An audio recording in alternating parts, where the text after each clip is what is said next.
आपके पास इतना भी धन नहीं है कि एक छोटी सी प्राइमरी स्कूल खुलवा सके। अब तक आपने देखा सुन सुनकर हम लोग थक चुके हैं कि कैसे पंडित मदन मोहन मालवीय ने काशी में विश्वविख्यात विश्वविद्यालय बनाने का सपना देखा। एक विश्व स्तरीय इस सपने को पूरा करने के लिए दृढ़ संकल्प के साथ दर दर भिक्षा मांगने निकल पड़े। 5 लाख रुपया दे सकते। अब आगे की कहानी, कैसे महामना के मजबूत हौसलों की बदौलत विश्वविद्यालय का निर्माण हुआ और क्यों एक निजाम ने महामना की झोली में अपनी जूती डाल दी।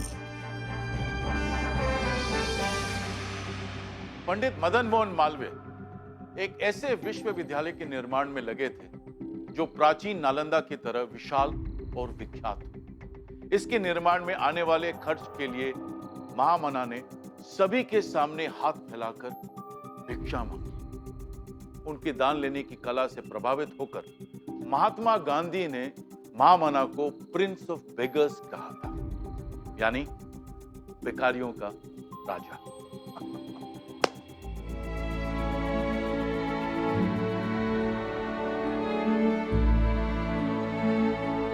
देखिए भाइयों, संसार में मालवीय जी से बढ़कर कोई भिक्षुक नहीं है। देश के सार्वजनिक कार्यों के लिए पैसा इकट्ठा करने का सामर्थ्य सिर्फ मालवीय जी में है और वो प्रथम स्थान पर है और रहेंगे। राजा महाराजाओं पर जादू फेरकर उनसे पैसे पाने का सामर्थ्य ना मुझ में है और ना आएगा। इस बात में मालवीय जी से प्रतिस्पर्धा करने वाला मैंने आज तक नहीं देखा। मैं जानता हूँ कि हिंदू विश्वविद्यालय का कितना बड़ा विस्तार है। संसार में मालवीय जी से बढ़कर कोई भिक्षुक नहीं। उनकी भिक्षा की झोली का मुंह हमेशा खुला रहता है। परमात्मा की उनके ऊपर बड़ी कृपा है। वहाँ जहाँ जाते हैं उन्हें पैसा मिल जाता है, फिर भी उनकी भूख नहीं बुझती। उनका भिक्षा पात्र हमेशा ही खाली रहता है। उन्होंने विश्वविद्यालय के लिए 1 करोड़ रुपया इकट्ठा करने की प्रतिज्ञा की थी। 1 करोड़ की जगह 1 करोड़ 60 लाख रुपया इकट्ठा हो गया। मालवीय जी ने अभी अभी मेरे कानों में कहा है कि इस सभा के सभापति महाराजा दरभंगा ने उन्हें एक खासी रकम दान में दे दी है। काशी हिंदू विश्वविद्यालय की जरूरतों, संसाधन और धन की जरूरत को पूरा करने के लिए पंडित मदन मोहन मालवीय देश भर का दौरा कर रहे थे। इसी सिलसिले में जब वे कलकत्ता पहुंचे तो वहां धनवान लोगों ने उनका स्वागत किया, साथ ही उदारता से दान भी दिया। काशी हिंदू विश्वविद्यालय की औपचारिक घोषणा कलकत्ता में हुई थी। अपनी इस यात्रा में जब पंडित मदन मोहन मालवीय मुजफ्फरपुर पहुंचे तो एक प्रेरणादायक घटना घटी। पंडित मदन मोहन मालवीय मंच से भाषण दे रहे थे, बनारस हिंदू विश्वविद्यालय के बारे में बता रहे थे। तभी एक भिखारी मंच के सामने आकर खड़ा हो गया। बनारस में ये विश्वविद्यालय जो बनेगा वो विश्व स्तरीय होगा। हम तो चाहते हैं लोग इसमें दान दें ताकि हम इस विश्वविद्यालय को बनाने में सफलता हासिल करें। पंडित जी, मेरे पास आपको देने के लिए कुछ नहीं है, लेकिन आपके इस नेक काम के लिए मैं कुछ देना चाहता हूँ। क्या आप मेरा ये कमीज दान के रूप में स्वीकार करेंगे?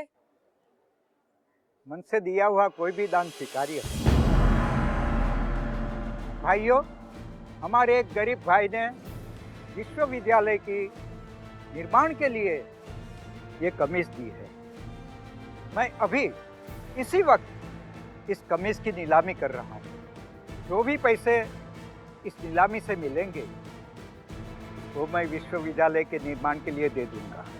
मंच से पंडित मदन मोहन मालवीय की बात सुनकर कई लोगों ने बोली लगानी शुरू कर दी। ऐसी बहुत सी मशहूर कहानियां हैं जो ये साबित करती हैं कि मदन मोहन मालवीय ने किसी से भी विश्वविद्यालय के निर्माण के लिए भिक्षा लेने में संकोच नहीं किया।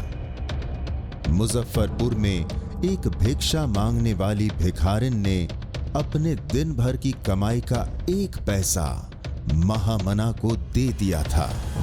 पंडित मदन मोहन मालवीय के भाषण में ऐसी शक्ति थी कि एक दिन मालवीय पटना की सार्वजनिक सभा में भीड़ के सामने देहाती भाषा में बोल रहे थे।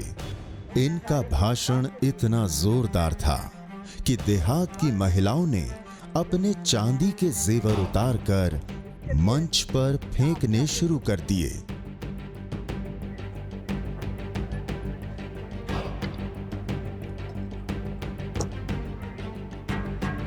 धन्यवाद।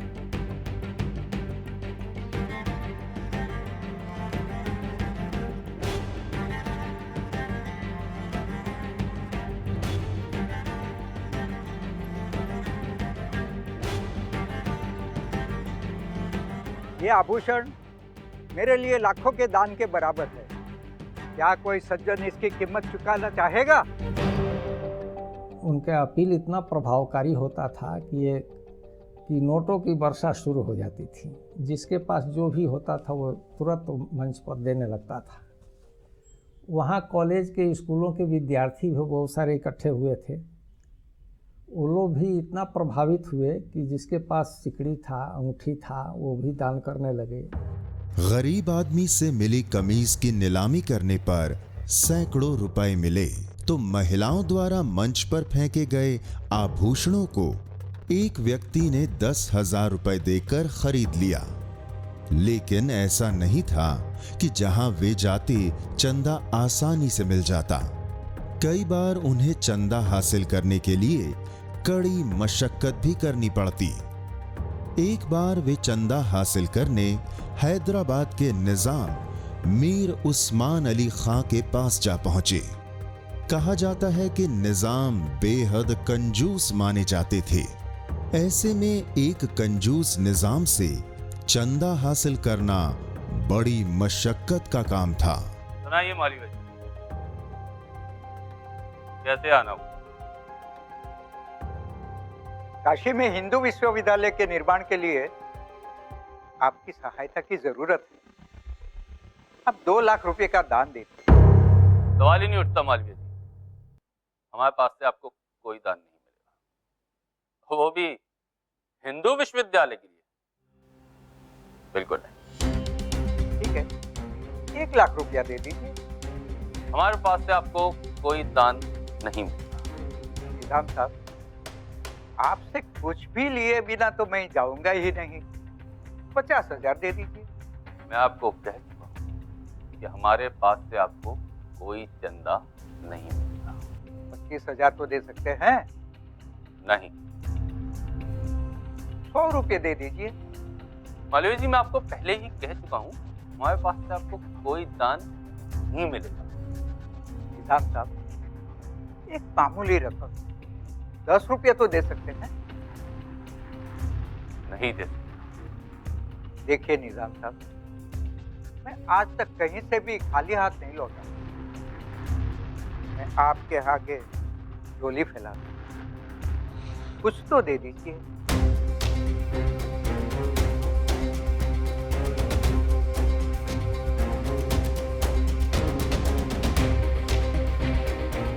कहानी किस्सों के मुताबिक हैदराबाद के निजाम मीर उस्मान खान अली से मिली जूती को भी पंडित मदन मोहन मालवीय ने बड़ी उदारता और सहजता के साथ स्वीकार किया।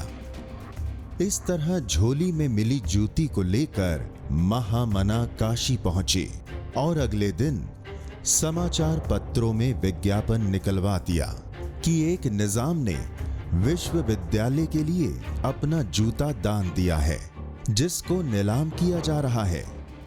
आप मेरी जूती नीलाम जरूर करेंगे? बोले नहीं, जूती नहीं नीलाम करूंगा, लेकिन हाँ, आप कह रहे हैं क्या चाहता हूँ वो आपको बताऊंगा। अच्छा क्या चाहते हैं आप? तो क्या देखिए मैंने यूनिवर्सिटी मेरी काफ़ी बन चुकी है, पढ़ने के लिए कॉलेज बन गए हैं, रहने के लिए विद्यार्थियों के हॉस्टल बन गए हैं, लेकिन अभी तक वहाँ पर प्रोफेसर लोगों के लिए हमने कोई अभी रहने की जगह अभी तक नहीं बना पाए हैं। तो हमको प्रोफेसर लोगों के घर बनवाने हैं, तो इसलिए एक पूरी की कॉलोनी हम आपके नाम पर बनाना चाहते हैं, जिसका नाम हम निज़ाम हैदराबाद कॉलोनी रखेंगे। बोले आप मेरे नाम के ऊपर मैं हिंदू यूनिवर्सिटी में कॉलोनी रखूँगा? बोले बिल्कुल रखेंगे, आप पैसा देंगे कॉलोनी बनवाएंगे, तो कॉलोनी किसके नाम की होगी? तो बोले पक्की बात है? बोले पक्की बात है। तो बोले अच्छा ठीक है। तो उन्होंने फिर कहा ठीक है, एक कॉलोनी पूरी बनाई जाए मेरे नाम से। इस समाचार को जब निजाम मीर उस्मान ने पढ़ा तो वे लज्जित हुए और खुद आकर पंडित मदन मोहन मालवीय से क्षमा मांगी। साथ ही विश्वविद्यालय के लिए दान भी दिया।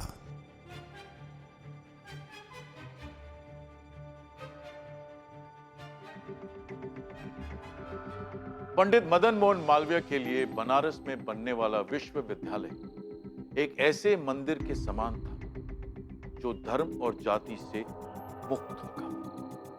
उनकी सोच विराट थी। वे एक विशाल विश्वविद्यालय का सपना लेकर चले थे और अब इसके लिए उन्हें गंगा किनारे जमीन का बड़ा टुकड़ा चाहिए था। मदन मोहन मालवीय को विश्वविद्यालय के लिए जमीन की भी दरकार थी। एक बार वे काशी में हिंदू विश्वविद्यालय के लिए जमीन को हासिल करने के उद्देश्य से बनारस के महाराजा प्रभु नारायण सिंह के पास पहुंचे। बताइए पंडित जी, हम आपके लिए क्या सेवा कर सकते हैं? महाराज, काशी में विश्वविद्यालय के निर्माण के लिए गंगा नदी किनारे की जमीन आप हमें दान में दे दें। हमारे देश के नौजवानों को फायदा होगा। इस पुण्य काम में अब जमीन दान देकर योगदान दें। मालवीय जी, आप हमसे धन चाहे जितना ले लीजिए, वो जमीन न मांगिए, क्योंकि उस गांव की जमीन हमारे लिए खास है। नहीं महाराज, हमें आपका धन नहीं, फिलहाल जमीन ही चाहिए। ठीक है पंडित जी, हमारे बस में जो भी होगा हम आपके लिए वो पूरा करेंगे। धन्यवाद। आखिरकार अपनी जिद और वाक कौशल से पंडित मदन मोहन मालवीय ने काशी महाराज से मकर संक्रांति के अवसर पर जमीन को दान में हासिल कर लिया। ये इतने दूर में विश्वविद्यालय है, इसमें 11 गांव थे, काश्तकार लोग थे, उनकी खेती बाड़ी यहाँ थी। अब इतने गांवों को यहाँ से हटाना एक बड़ी चुनौती थी, लेकिन मालवीय जी इसके लिए भी कोशिश में लगे रहे। ये पूरा इलाका महाराजा बनारस के ज़मींदारी में था। यहाँ से उनको रेवेन्यू मिलता था। विश्वविद्यालय जितने दूर में लगभग 1300 एकड़ में है, इसमें जो बाशिंदे थे उनसे करीब 2750 रुपये हर साल रेवेन्यू मिलता था राज परिवार को। विश्वविद्यालय की जमीन मिल जाने और रात दिन की कड़ी मेहनत के बाद विश्वविद्यालय का निर्माण हुआ। 1 अक्टूबर 1915 को बनारस हिंदू यूनिवर्सिटी एक्ट पास हुआ। 4 फरवरी 1916 के दिन बसंत पंचमी के पावन अवसर पर दोपहर 12 बजे काशी हिंदू विश्वविद्यालय के शिलान्यास का कार्यक्रम शुरू हुआ। इस मौके पर वाइसरॉय लॉर्ड चार्ल्स हार्डिंग मुख्य अतिथि के रूप में मौजूद थे। उस वक्त बनारस के कलेक्टर थे मिस्टर लैम्बर्ट, जिन्होंने इंजीनियर राय छोटालाल साहब के साथ मिलकर पूरी व्यवस्था का खाका तैयार किया था। विश्वविद्यालय का शिलान्यास भारत और विदेशों के प्रतिष्ठित और सम्मानित महापुरुषों की सभा में तत्कालीन वाइसरॉय लॉर्ड हार्डिंग ने किया। सम्मेलन 5 से 8 फरवरी तक चला। इस सम्मेलन में महात्मा गांधी, जगदीश चंद्र बोस, प्रोफेसर सीवी रमन, प्रफुल्ल चंद्र रॉय और बड़े बड़े राजा महाराजा शामिल हुए। इस मौके पर हार्डिंग ने एक भाषण दिया। The whole Indian idea of education is wrapped up in the conception of a group of peoples surrounding their guru in loving reverence and imbibing the ideas of the guru, but also looking up to him for guidance in religion and morality, and molding the characters in accordance with his precept and example. It is going to have so much influence on the generations yet unborn as to that other departure that the constitution of this institution embodies, and that is indeed, and that is the very essence of this its creation. I mean, it's a denominational character. Pandit Madan Mohan Malviya ने अपने वादे के मुताबिक अपने मित्र सुंदर लाल को university का पहला वाइस चांसलर नियुक्त किया। सेंट्रल हिंदू कॉलेज के कामच्छा में यूनिवर्सिटी का पहला सेशन शुरू हुआ। शुरुआत में विश्वविद्यालय में 7 कॉलेजों की स्थापना का प्रस्ताव पारित हुआ था। इनमें संस्कृत कॉलेज, कला, साहित्य कॉलेज, विज्ञान, तकनीकी कॉलेज, कृषि college, commerce college, medicine college, music और फाइन आर्ट्स कॉलेज शामिल थे। काशी हिंदू विश्वविद्यालय के प्रस्ताव के समय देश में कलकत्ता, बंबई, मद्रास, लाहौर और इलाहाबाद में कुल 5 विश्वविद्यालय मौजूद थे। महामना का स्पष्ट मत था कि विश्वविद्यालय में धार्मिक शिक्षा को अनिवार्य किया जाए।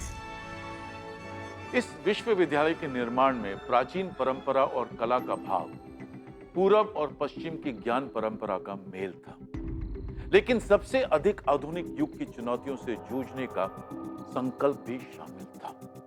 महामना ने एक ऐसी शिक्षा संस्थान की नींव डाल दी थी जहां दूर दूर से छात्र पढ़ने आए और बेहतर शिक्षक पढ़ाए। काशी हिंदू विश्वविद्यालय की स्थापना के कुछ ही समय की बात है। कभी कभी अध्यापक शरारती छात्रों को उनकी गलतियों के लिए आर्थिक दंड दे दिया करते थे, मगर छात्र उस दंड को माफ कराने मालवीय जी के पास पहुंच जाते और महामना उन्हें माफ भी कर देते। ये बात शिक्षकों को अच्छी नहीं लगी। महामना, आप शरारती छात्रों का आर्थिक दंड माफ कर देते हैं, इससे शरारती छात्रों का मनोबल बढ़ रहा है, उनमें अनुशासनहीनता बढ़ गई है, उनकी हिम्मत बढ़ गई है। आपसे गुजारिश है कि आप उनका आर्थिक दंड माफ ना करें, अनुशासन बनाए रखने के लिए। देखिए, जब मैं प्रथम वर्ष का छात्र था तो एक दिन गंदे कपड़े पहनने के कारण मुझ पर 6 पैसे का अर्थदंड लगाया गया। तो आप ही सोचिए, उन दिनों में मुझ जैसे छात्र के पास 2 पैसे साबुन के लिए नहीं थे, तो मैं 6 पैसे का दंड कैसे भर सकता था? इस दंड की पूर्ति मैंने किस प्रकार की, ये याद करते हुए मेरे हाथ अपने आप छात्रों के प्रार्थना पत्र पर माफी लिखे। महामना का उत्तर सुन सभी शिक्षक निरुत्तर हो गए थे। महामना का व्यक्तित्व कुछ ऐसा ही था कि अक्सर शिक्षकों और छात्रों को प्रभावित कर देता। एक बार की बात है, महामना मदन मोहन मालवीय काशी हिंदू विश्वविद्यालय के छात्रावास का निरीक्षण कर रहे थे। तब वे एक कमरे में गए तो वहां एक छात्र ने दीवार पर पेंसिल से कुछ हिसाब लिख रखा था। बेटा, मेरे दिल में तुम्हारे प्रति जितनी ममता और लगाव है, उतनी ही इस विश्वविद्यालय के प्रत्येक ईंट से है। आशा करता हूं कि तुम भविष्य में दोबारा ऐसी गलती नहीं करोगे।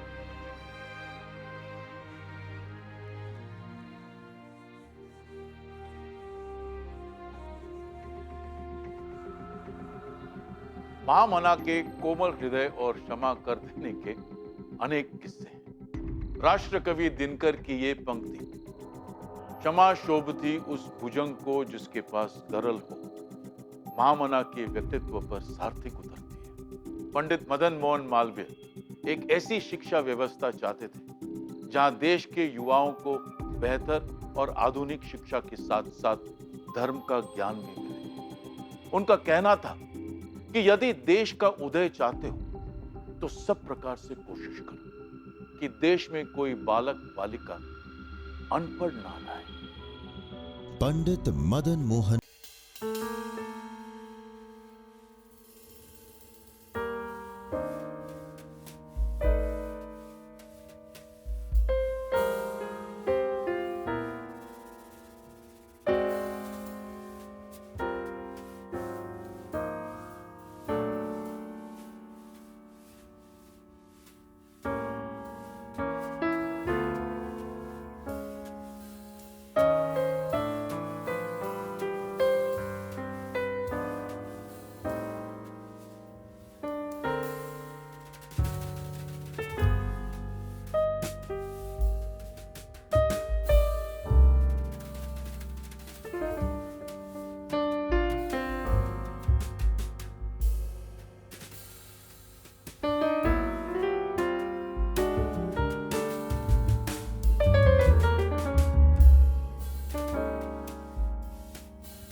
जी बाबूजी।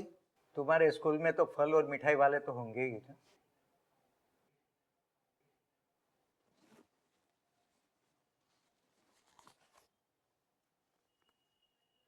ये लो 1 रुपया, लेके जाओ, स्कूल में फल और मिठाई खा लेना, ठीक है? प्रणाम बाबूजी। पौत्र पद्मकांत रुपया लेकर चले गए थे, लेकिन मन ही मन सोच रहे थे कि बाबूजी ने तैयार होने पर अपना भोजन मुझे नहीं दिया। एक दिन बिना मसाले के ही भोजन खा लेता तो क्या होता। जब पद्मकांत 2 बजे के करीब स्कूल से वापस घर लौटे तो पंडित मदन मोहन मालवीय उनका इंतजार कर रहे थे। पद्मकांत बेटा, आ गए? यहाँ आओ। बेटा, तुमने स्कूल में फल और मिठाई तो खा लिए थे ना? जी बाबूजी। बेटा, तुम जानते हो सुबह मैंने तुम्हें भोजन क्यों नहीं करने दिया? नहीं बाबूजी। तुम्हें तो मालूम है ना कि मेरे भोजन की सामग्री बाबू शिव प्रसाद के यहाँ से आती है। जी। वो भोजन मेरे लिए दान है। भिक्षा का अन्न खाना कोई अच्छी बात नहीं है, उससे मनुष्य में आलस्य आ जाता है। मैं थोड़ी बहुत सेवा देश और समाज के लिए कर लेता हूँ। मैं नहीं चाहता कि मेरे परिवार का कोई भी मनुष्य दूसरों पे आश्रित होकर भिक्षा पे जीवन यापन करे। बेटा,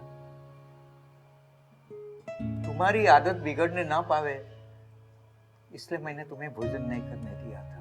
अब जाओ, जल्दी से जाओ, भोजन कर लो, जाओ। बाबूजी, अभी तक आपने भोजन क्यों नहीं किया? वाह, मैंने तुम्हें भूखा रखा और मैं भोजन कर लेता। पहले बच्चे फिर बड़े भोजन करते हैं। जाओ, जल्दी जाओ, तुम्हें भूख लगी होगी। अपनी स्थापना के बाद बनारस हिंदू विश्वविद्यालय देशभक्ति, राजनीतिक सिद्धांतों और परंपराओं के लिए प्रसिद्ध हुआ। राष्ट्र मुक्ति के लिए इस विश्वविद्यालय के शिक्षक और छात्र राष्ट्रीय आंदोलन से जुड़ गए। बनारस विश्वविद्यालय से नई चेतना और नई ऊर्जा पूरे देश में फैली। महामना पंडित मदन मोहन मालवीय पूरी शिद्दत के साथ विश्वविद्यालय के संचालन में जुटे रहे। इस एपिसोड में इतना ही। अगले सप्ताह आपको बताएंगे कि महामना ने किस योग्य पुरुष को विश्वविद्यालय की जिम्मेदारी सौंपी। तब तक के लिए नमस्कार। मुझसे मिलने आने के लिए अगले सप्ताह देखिए आखिर कैसे महामना ने अपना पूरा जीवन विश्वविद्यालय को समर्पित करने में लगा दिया, कैसे वो अपनी पूरी शक्ति के साथ विश्वविद्यालय को विश्व स्तरीय बनाने में लगे रहे, और कैसे महामना के चाहने के बावजूद आखिर क्यों उस दौर के मशहूर वैज्ञानिक एल्बर्ट आइंस्टाइन बनारस हिंदू विश्वविद्यालय का हिस्सा नहीं बन पाए।